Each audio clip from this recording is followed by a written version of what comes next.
नमस्कार। आज वाम विमर्श पे हम विजू कृष्णन जी से बात करेंगे। विजू कृष्णन जी, आपका बहुत बहुत स्वागत है। यह जो आज की हमारी चर्चा है वो संघर्ष हमारा नारा है श्रृंखला की तीसरी कड़ी है। और हम बातचीत शुरू करने से पहले आपको एक जानकारी दे दें कि वाम प्रकाशन ने संघर्ष हमारा नारा है नाम से यह किताब प्रकाशित की है, जिसमें हम देश भर में चल रहे जन आंदोलनों से जुड़े लोगों के अनुभव और उसमें टिप्पणियों को हमने प्रकाशित किया है। आप इसे leftward.com पर जाकर खरीद सकते हैं। 100 रुपए इसकी कीमत है। संघर्ष हमारा नारा है। तो आज इस कड़ी में हम किसान आंदोलन पर बात कर रहे हैं। आप सबको मालूम है कि आज किसान आंदोलन का 25वां दिन है और किसान दिल्ली में डटे हुए हैं और अभी तक कुछ चीजें साफ नहीं हुई हैं और कई तरह का भ्रम भी फैल रहा है। तो हम किसानों का पक्ष जानने के लिए आज हम विजू जी से बात करेंगे। विजू जी, एक चीज हम आपसे जानना चाहेंगे, बहुत ही सिंपल तरीके से समझाइए कि लोगों को यह पता ही नहीं है कि इस कानून में आखिर ऐसी क्या बात है जिसका कि किसान विरोध कर रहे हैं।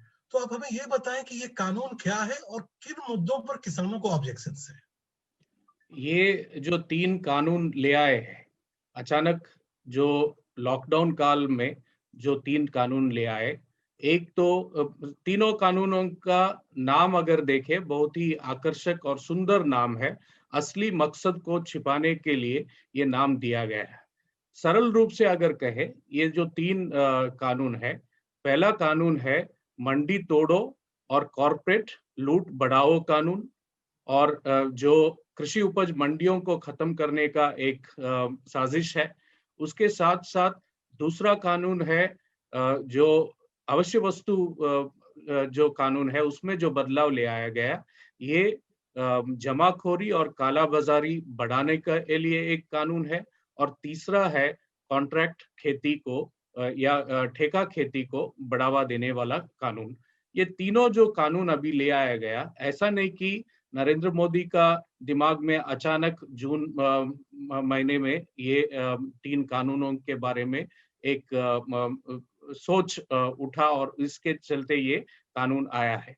अगर आप देखें, विश्व व्यापार संगठन में लगातार भारत पर दबाव हो रही है कि खेती को जो सब्सिडी दिया जा रहा है, खाद्य सुरक्षा को जो सब्सिडी दिया जा रहा है और जो भंडारण है उससे जो सरकार पीछे हटने के लिए दबाव लगातार डाला जा रहा है।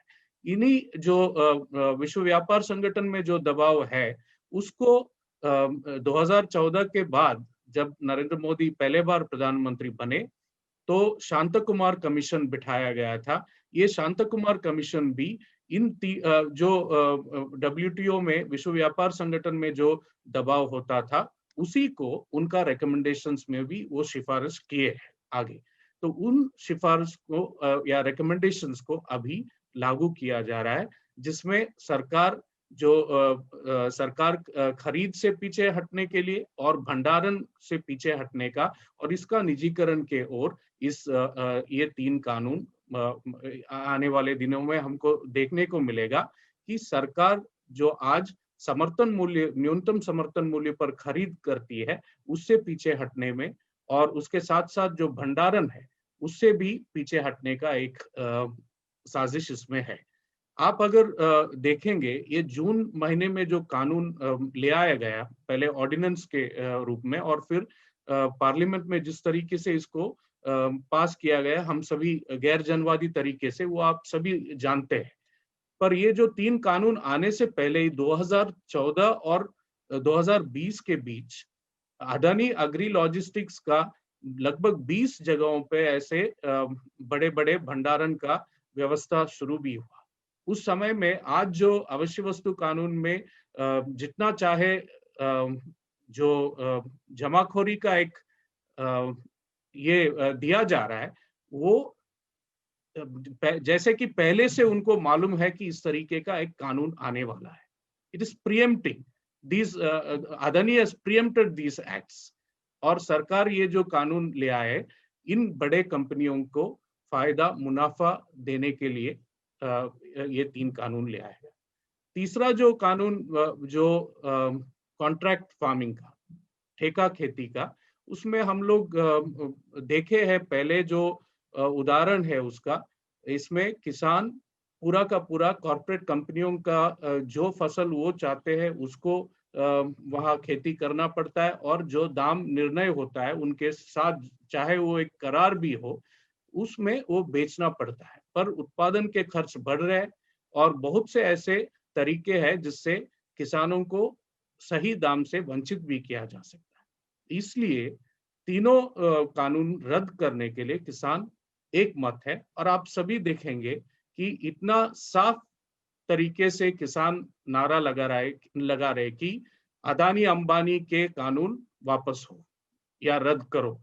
किसान समझ चुके हैं कि मोदी जी ये सरकार जो 3 कानून ले आए, ये अदानी अंबानी जैसे बड़े कॉर्पोरेटों का मुनाफा बढ़ाने के लिए ले आया गया कानून है। तो इसीलिए किसान सड़कों पर इतने बड़े पैमाने। लेकिन एक तरफ ये कहा जाता है कि खेती में अब फायदा नहीं है और खेती से नुकसान हो रहा है, तो कॉर्पोरेट सेक्टर क्यों इसमें आना चाहता है? कॉर्पोरेट सेक्टर को क्या उम्मीद है कि उसमें उसको लाभ मिलेगा या उस कमा सकता है वो खेती से? ये आपका सवाल बहुत इसका बार-बार ये सवाल उठती है, क्यों फिर कॉर्पोरेट आना चाहता है? ये खेती घाटे का सौदा किसानों के लिए है, जो लगातार पिछले 20-30 सालों में जो निजीकरण के नीतियां ले आए, जो उदारीकरण के नीतियां लागू की है, उसके तहत पूरा का पूरा जो खेती में इस्तेमाल होने वाले बीज, खाद और फिर कीटनाशक, अन्य जो उत्पादन है, ये सभी का दाम निर्णय करते यही कॉर्पोरेट कंपनियां, चाहे अदानी हो, अंबानी हो, टाटा हो, और इस तरीके के जो बड़े कंपनियां हैं, वही इन सभी के जो दाम है उसका निर्णय करते हैं। सरकार कोई दाम बांधने का कोशिश बिल्कुल नहीं करते, तो उत्पादन का खर्च लगातार बढ़ रही है और किसान का फसल के लिए सही दाम मिल भी नहीं रहा। अगर सरकार न्यूनतम समर्थन मूल्य घोषणा भी कर रही है, उसका खरीद सुनिश्चित नहीं हो पा रही है। तो इसके चलते किसानों के लिए ये घाटे का सौदा है, और किसान से फसल कम दाम में ये बड़े कंपनियां खरीदते हैं, और उपभोक्ताओं के लिए बहुत ज्यादा दाम में ये खरीदना भी पड़ता है। मैं 1-2 उदाहरण देना चाहूंगा।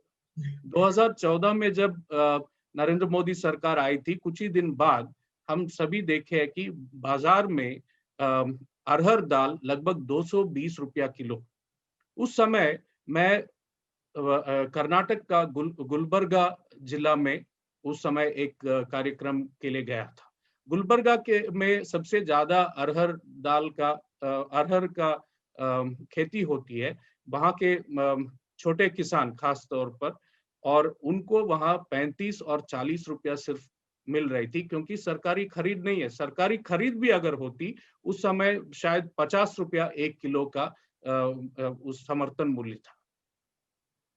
किसान को सिर्फ मान लीजिए 40 मिल रहा है। अदानी और अंबानी 120 रुपया ज्यादा कमा रहे, उसमें मान लीजिए कि थोड़ा पॉलिशिंग, पैकेजिंग और अन्य जो खर्च भी उठाना होगा उनको, तो लगभग 150 रुपया उनको मुनाफा हो रहा है, और लाखों टन हमारे देश में अरहर दाल का इस्तेमाल होता है। कितना मुनाफा हो रहा है। उसी तरीके से मंदसौर में जो 6 किसान गोलीबार में मारे गए थे, हम उनके घरों में गए थे। क्या उनका जो उत्पादन फसल उस समय लहसुन, गार्लिक का फसल होता था। किसान के अनुसार 33 से 35 रुपया प्रति किलो उत्पादन का खर्च, बीजेपी सरकार के अनुसार 27 रुपया उत्पादन का खर्च, पर किसानों को उस समय नीमच मार्केट में मिल रहा था 1 रुपया। उत्पादन का खर्च देखिए, हम सरकार का भी बात मान ले, पर 1 रुपया में। उसी दिन वहीं से मैं बेंगलुरु में किसी से फोन पे पता करवाया, रिलायंस फ्रेश में 147 रुपया 1 किलो है। क्यों ये मुनाफा, क्यों इनको उपभोक्ता भी भुगत रहे और किसानों को भी सही दाम नहीं मिल रहा है। तो इसीलिए खेती जो है किसानों के लिए घाटे का सौदा है और ये कॉर्पोरेट कंपनियों को बहुत बड़ा मुनाफा कमाने का एक जरिया है। और भी उदाहरण मैं दे सकता हूँ, कुछ और फसल जैसे कॉफी का अगर बात करूं, कॉफी का किसान वायनाड वगैरह में 131 रुपया आज के दिन कॉफी बीन के लिए 1 किलो मिलता है। और नेस्ले ब्लेंड 37 नाम का एक ब्रांड है, वो 12,000 रुपया 1 किलो है। आप देखिए उसमें वैल्यू एडिशन होगा, संस्करण या मूल्यवर्धन वगैरह जो है, उसके बावजूद क्यों इतना ज्यादा होना चाहिए, ये सोचने का भी जरूरत है। और किसान को क्यों नहीं मिल रहा है, इसका लाभ क्यों नहीं मिल रहा है, ये भी उत्तर सरकार देने का जरूरत है। सरकार और ये कंपनियों को भी देने का जरूरत है। सरकार तो यह जो दावा कर रही है, अभी प्रधानमंत्री भी मध्य प्रदेश में जाकर के उन्होंने ये कहा कि हम तो एमएसपी देने के लिए तैयार हैं ही, और हमारी जो खरीद है वो पिछली सरकार की तुलना में बढ़ी है। उन्होंने आंकड़ा देकर के बताया कि यूपीए के टाइम से ज्यादा हमने सरकारी खरीद की है, एमएसपी भी बढ़ रहा है। तो ये समझ में नहीं आता है, ये एक कंफ्यूजन हम लोगों के भीतर भी है कि आखिर सरकार कह रही है कि उससे तो फायदा ही है, कॉन्ट्रैक्ट भी अगर किसान करते हैं तो वो अपने हिसाब से कर सकते हैं और जब चाहे तब उससे निकल सकते हैं, तो उससे उनको उनकी कमाई बढ़ सकती है। एकदम सरकार का ये दावा कितना सही है? एक तो ये समर्थन मूल्य, न्यूनतम समर्थन मूल्य का जो बात है, उसके बारे में थोड़ा कहने का जरूरत है। जी, उसको समझाइए। लगातार 2014 में नरेंद्र मोदी लगभग 300 से ज्यादा जनसभाओं में खुद आते हुए प्रत्यक्ष रूप में, और बहुत से जगहों में 3D प्रोजेक्शन द्वारा उनका ये वादा किसानों को था कि स्वामीनाथन कमीशन का जो सिफारिश है, उत्पादन खर्च से 1.5 गुना दाम, C2+50 होगा समर्थन मूल्य, ये उनका वादा था। चुनाव जीतने के बाद हम लोग कृषि मंत्री से मिले, उनसे कहे कि इसको लागू कीजिए। कृषि मंत्री हमसे कहे कि आप इतना सीरियसली क्यों ले रहे, चुनाव के समय बहुत कुछ बोला जाता है, ये तो लागू नहीं हो सकता है। चुनाव में वोट के लिए आप अलग अलग पार्टियां अलग अलग वादे करते हैं, तो ये लागू नहीं हो सकता है। अमित शाह फिर इसको चुनावी जुमला कहते हैं और केंद्र सरकार सुप्रीम कोर्ट में एक एफिडेविट देते हैं कि ये लागू नहीं हो सकता। ये एक, और उसके साथ साथ कैसे ये उत्पादन का खर्च का निर्णय भी होता है। हर राज्य का उत्पादन का खर्च लिया जाता है और उसका एक वेटेड एवरेज लिया जाता है, उसके बेसिस पर उससे थोड़ा और जोड़ के एक दाम का निर्णय किया जाता है। पर मान लीजिए धान का, पंजाब सरकार का कहना है लगभग 2400 रुपया प्रति क्विंटल उत्पादन का खर्च है। केंद्र सरकार कहती है 1100 रुपया, पंजाब में सिर्फ 1100 उत्पादन का खर्च है। पहले ऐसे जो असली खर्च है उसको कम दिखाया जाता है और उसका वेटेड एवरेज लिया जाता है। तो ये जो न्यूनतम समर्थन मूल्य निर्णय किया है, वही भारत का हर अलग अलग राज्यों में अलग अलग खर्च भी है। जैसे केरल के सरकार जो है, जो केंद्र द्वारा निर्णय किया धान का समर्थन मूल्य है 1860 रुपया है, वहां 2760 में खरीद होती है, 900 रुपया लगभग ज्यादा देते हुए खरीद करते हैं, क्योंकि वहां का उत्पादन का खर्च भी ज्यादा है। वहां मजदूरों का जो मजदूरी है वो ज्यादा है। तो ये सब को देखते हुए राज्य सरकार को हस्तक्षेप करने का एक स्थिति होती थी। शांता कुमार कमीशन ये कहा कि अगर कोई राज्य सरकार केंद्र सरकार द्वारा निर्णय किया न्यूनतम समर्थन मूल्य के से ज्यादा देते हैं बोनस या इंसेंटिव, तो वहां से सरकारी खरीद बंद होना चाहिए। तो ये देखिए, तो ये किस दिशा में ये जा रहे हैं। अभी बार बार ये बोल रहे न्यूनतम समर्थन मूल्य अभी भी होगा, पर आज के दिन धान और गेहूं में थोड़ा बहुत खरीद हो रहा है, लगभग मान लीजिए लगभग 15% के आसपास अभी के कुछ आंकड़े के तहत। पर और जो लगभग 21-22 फसल है जो समर्थन मूल्य घोषणा होता है, उसका लगभग खरीद ना के बराबर है। इसमें कुछ राज्य सरकारों का भी दोष है, सिर्फ केंद्र सरकार का ही नहीं है, पर केंद्र सरकार का भी ये हस्तक्षेप करने का जरूरत था। ये समय इसके लिए इस्तेमाल करना था कि जो कृषि उपज मंडियां, उनका जो नेटवर्क है उसको और व्यापक किया जाए, किसान को उनका खेत से पास में बेचने का एक अवसर मिल जाए, इस तरीके का एक व्यवस्था होना। जो आज ये कृषि उपज मंडी कानून में जो बदलाव करने का बात हो रहा है, आप देखिए 2006 में बिहार में एपीएमसी को खत्म किया गया। बिहार के किसान से नरेंद्र मोदी, मैं उनसे चैलेंज करता हूं, वो बिहार के एक गांव में जाके कहे कि आपको हम 1860 रुपया प्रति क्विंटल धान के लिए दे रहे हैं। वहां के किसान 800, 1000, ज्यादा से ज्यादा 1200 में बेचने में मजबूर है। क्यों केरल के किसान को 2750 मिलती है और क्यों बिहार के किसान को 1000-1200 सिर्फ मिलती है? ये जवाब इस सरकार को देना है।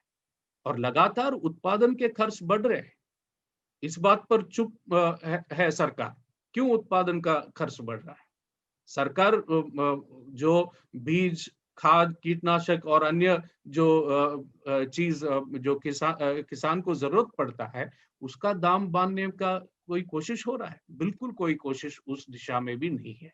तो ये जो न्यूनतम समर्थन मूल्य का बार बार वो बोल रहे हैं कि हम इसको लागू रखेंगे, ये अंग्रेजी में हम कहते हैं कि ये नोशनल है।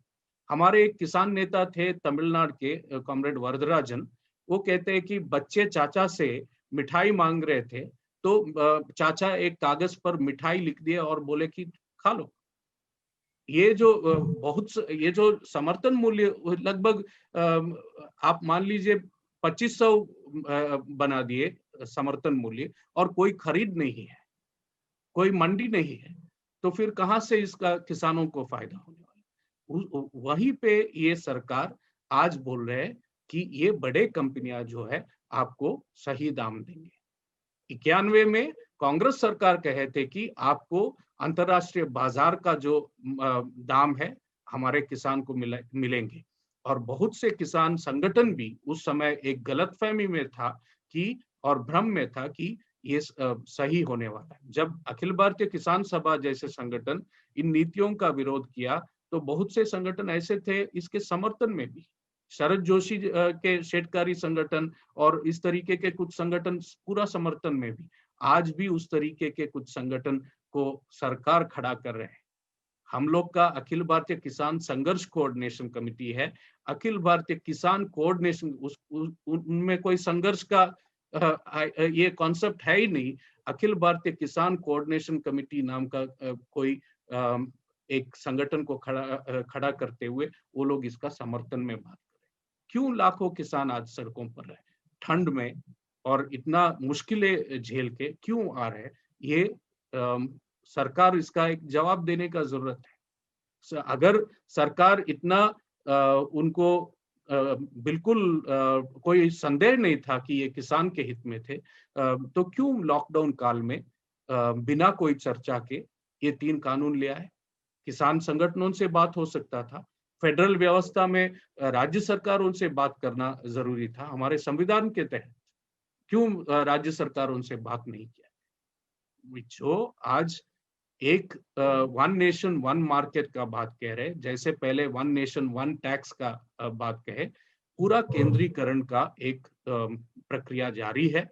और उसके साथ साथ एक और में केंद्रीकरण का ये चल रहा है। सभी all power is being concentrated in the central government. उसके साथ साथ कॉर्पोरेट कंपनियों को खुला छूट भी दिया जा रहा है। ये मंडी वाली व्यवस्था जो है, इसको थोड़ा सा, इसको भी समझाइए थोड़ा सा कि मंडी अभी तक क्या है और इसको हटाने की बात जो है उसके पीछे क्या है, इनका मकसद है? शुरुआत में जो कृषि उपज मंडी व्यवस्था शुरू हुआ था, ये कारण था कि बड़े व्यापारी किसानों का जो शोषण करते थे और उनको सही दाम नहीं मिलता था। तो एक लेवल प्लेइंग फील्ड बनाने का एक कोशिश था सरकार द्वारा नियंत्रित मंडियों का।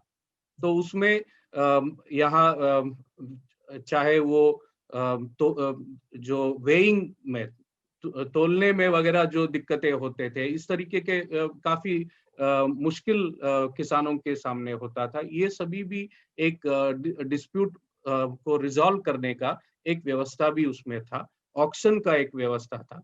उसको आज के दिन जून महीने में ये 3 ऑर्डिनेंस ले आके नरेंद्र मोदी सरकार का कहना है कि जब भारत आजाद हुआ, भारत के किसान को आजादी नहीं मिला और नरेंद्र मोदी जून 2020 में किसानों को जहां चाहे बेचने का एक आजादी दिया है। ये सरासर झूठ है, क्योंकि ये जो कृषि उपज मंडियों में अभी भी 30% से कम ही वहां जो बेचने का वहां ट्रांजैक्शंस होते हैं, उसके बाहर ही होते रहे। ऐसा नहीं कि कोई रोक उस पर था, हम सभी जानते हैं उसके बाहर ही हो रहे थे।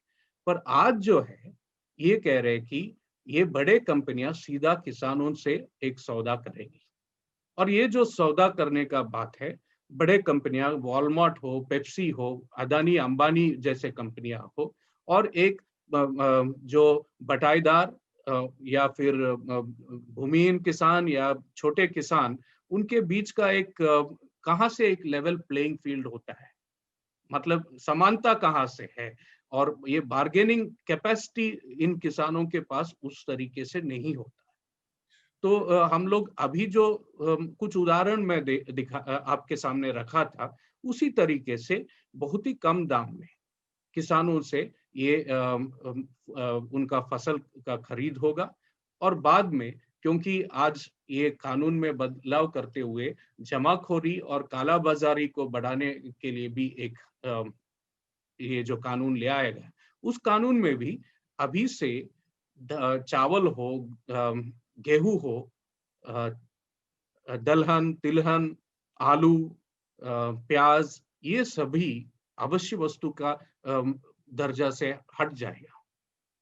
इसमें जितना मर्जी ये बड़े कंपनियों को उसका भंडारण, इट कैन बी स्टोर्ड, जितना चाहे स्टोर किया जा सकता है। उनका जो इंस्टॉल्ड कैपेसिटी है, वो अगर भारत में एक युद्ध हो या फिर भुखमरी हो, बहुत बड़े पैमाने में अगर खाद्य सुरक्षा पर एक प्रश्न चिन्ह उठती है, उस समय में भी ये कंपनियां जो है उनका इंस्टॉल्ड कैपेसिटी रिटेन किया जा सकता है। उसमें सरकार कह रहे हैं कि 100% अगर दाम में बढ़ोतरी है तब सरकार हस्तक्षेप कर सकती है, पर उस समय में भी ये भंडारण जो इनका है, इंस्टॉल्ड कैपेसिटी, उसमें सरकार हस्तक्षेप नहीं करने वाली है।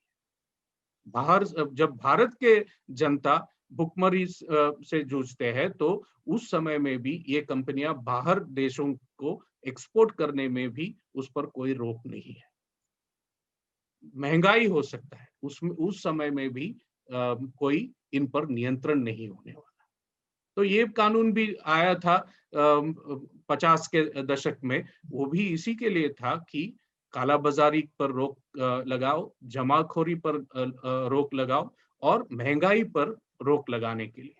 तो ये आज किसान सड़कों पर है, ये सिर्फ किसानों का मुद्दा नहीं है, हम आप सभी का मुद्दा है। ये सबके लिए आने वाले दिनों में इसका बहुत बड़ा नुकसान झेलना पड़ेगा जरूर। अच्छा, ये जो एक चीज कहा जा रहा है कि यह बड़े किसानों का आंदोलन है, छोटे किसान इससे दूर है, ऐसा मतलब कहा जा रहा है, ये कितना सच है? ये सरासर झूठ है। हाँ, आप बड़े किसान आंदोलन कभी कह रहे, कभी आप खालिस्तानियों का आंदोलन कह रहे, कभी पाकिस्तान चीन का आंदोलन कह रहे। तो जैसे जैसे किसान का संख्या बढ़ते जा रही है, उसको बदनाम करने का हर तरीका इस्तेमाल कर रहे हैं। आप देखे हैं किस तरीके से कृषि मंत्री 8 पेज का एक चिट्ठी सब अलग अलग जगह झूठ और सच कहते हुए लिखे हैं। प्रधानमंत्री लगातार कोशिश कर रहे हैं इसमें किसानों की, ये एक राजनीतिक पार्टियों का षड्यंत्र है, उनका कहना है। कौन सा राजनीतिक पार्टियां ये आंदोलन के पीछे है, पहले वो बताए। इस पिछले 6 साल से लगातार इनका जो नीतियां है उसके खिलाफ हम लोग किसान संगठनों के बीच एक मुद्दा आधारित एकता बनाए।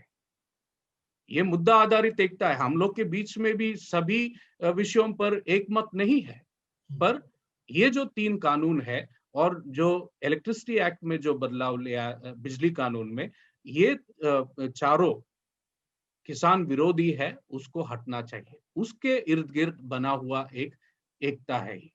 तो छोटे संगठन है, बड़े संगठन है, कुछ पूरा देश भर के संगठन है, कुछ हो सकते कुछ जिलाओं तक सीमित है।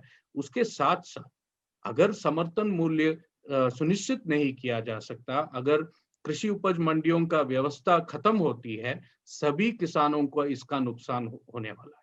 पंजाब में जो किसान आए, आप अगर देखेंगे काफी हद तक उसमें जो बटाईदार है, भूमिहीन किसान है, गरीब दलित किसान काफी लोग उसमें है। खेत मजदूर भी उनके साथ आए, क्योंकि इसका नुकसान उनको भी होने वाला। जो ठेका खेती का बात कर रहे हैं, वो लेबर डिस्प्लेसिंग होता है, उसमें कम मजदूर का जरूरत पड़ता है और मैकेनाइजेशन और ये सब इस्तेमाल ज्यादा होता है, तो उनको भी नुकसान होने वाला।